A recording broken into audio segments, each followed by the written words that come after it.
Hi everybody, it's Lynn again. So what I'm going to do today in this video is I'm going to continue a problem that we started in a previous video. In the previous video, for sake of time, I wanted to just focus on the chain rule, and this particular problem used a chain rule within a quotient rule. So we just took the derivative using the quotient rule and the chain rule, and then we stopped right there. Now, for sake of practicing your derivatives, that's fine. But when you get to a quiz or a test where you're going to have to take this further and using algebra, simplify and factor and things like that, I wanted to show you that portion of the problem right now. So real quick, let's review what the chain rule looks like. So my version of the chain rule, if this is your original problem, the chain rule is you take the derivative of the outside, leaving the inside the same, and then you multiply or you link on the derivative of the inside. So that's the chain rule. The problem said y is equal to the quantity x squared minus 5 quantity cubed all over 5x squared. So the big picture, the problem as a whole is a quotient. So we start in with the quotient rule, the low d high minus high d low over low squared. So what we have here, you can see the low, you keep the low, 5x squared, times the derivative of high. Now when you take the derivative of high, this is where the chain rule comes in. So we said the 3 came down in front, the quantity stays exactly the same. It then is raised to the second power because you subtract 1 from the power, obviously.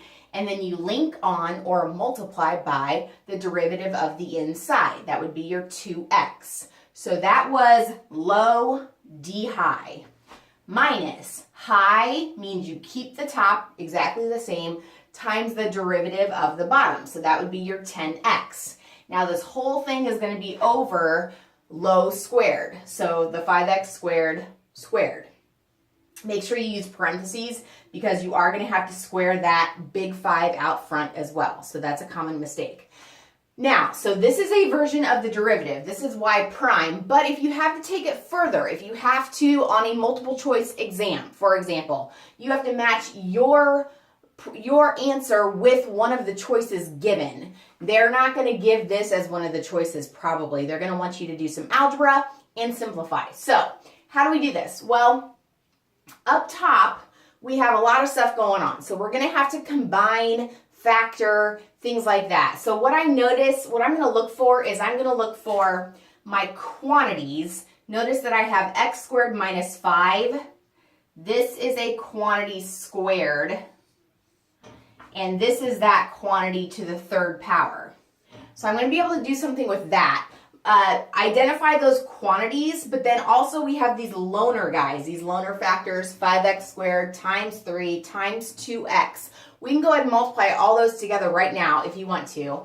5x squared times 3 times 2. So 5 times 3 is 15, times 2 would be 30. And then we have x squared times x, so that's x cubed. And then I can write my quantity, x squared minus 5 quantity squared. Now that's going to be minus my loner guy, my loner factor over here is a 10x. And then I have my quantity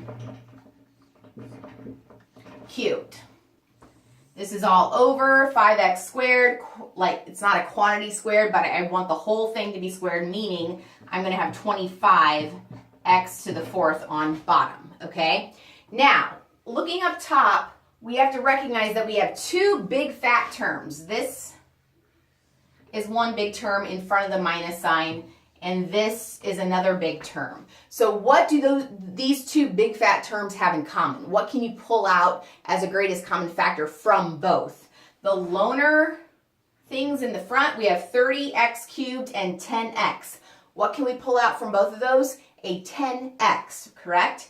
So 10x is going to be out in front all by itself.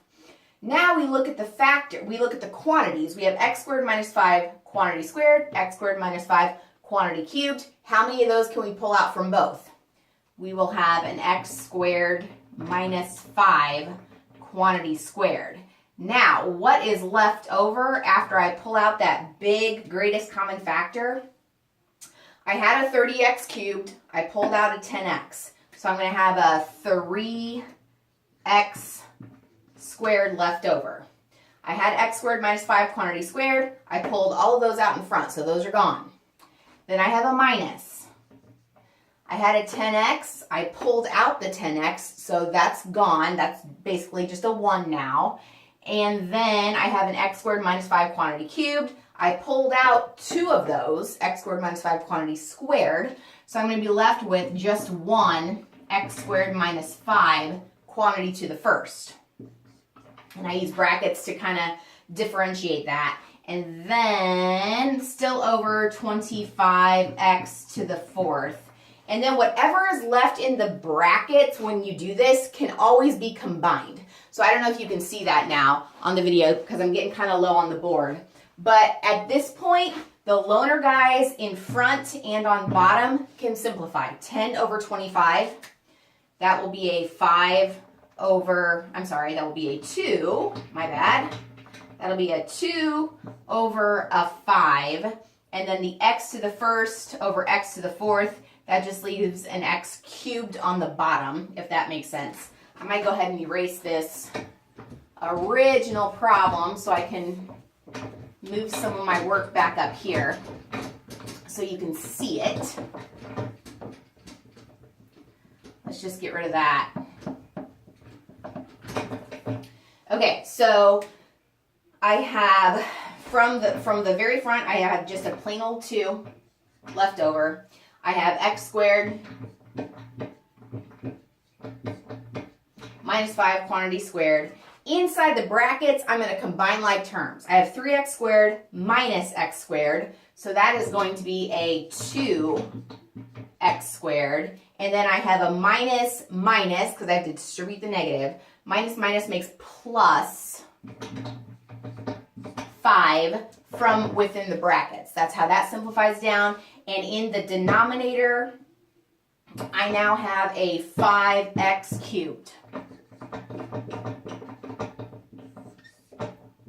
That would be your final answer. If you are going to simplify it completely to match something in the back of the book or on a multiple choice test, that's how you would do it. That algebra is usually more than half the battle in a calculus class. You might have learned that by now. The derivative takes 1 step, the algebra takes the rest of the problem. So you gotta bone up on your algebra skills, factoring, all the mess that you have to tackle with these problems. So hopefully that helps. Keep coming back. We're going to do more and more. Thanks.